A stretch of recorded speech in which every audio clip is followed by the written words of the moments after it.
overnight in that Shirley prison cell leaves many unanswered questions, including how Hernandez could have committed suicide unnoticed.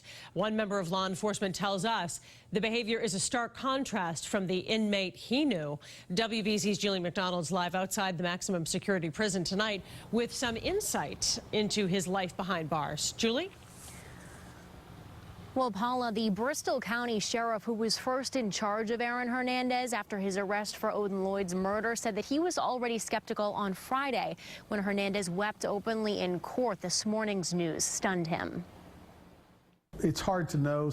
I do think, though, something either around the acquittal or something had happened that he couldn't control anymore. Bristol County Sheriff Tom Hodgson wants to know what changed since Friday's double murder acquittal that drove Aaron Hernandez to take his own life. This is odd for him to break down. I've never seen this in him.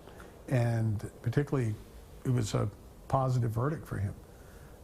For him to have broken down crying, it seemed like there was something. Long before the former Patriot was sentenced to life at Sousa Baranowski and Shirley, Hodgson came to know Hernandez during his earliest days incarcerated, awaiting the murder trial of Odin Lloyd. He could draw you in a matter of minutes if you sat with him. And he had this sort of magnetic personality, very warm smile, and he could just engage you very quickly. He was very, very good at it. He's the best I've ever seen.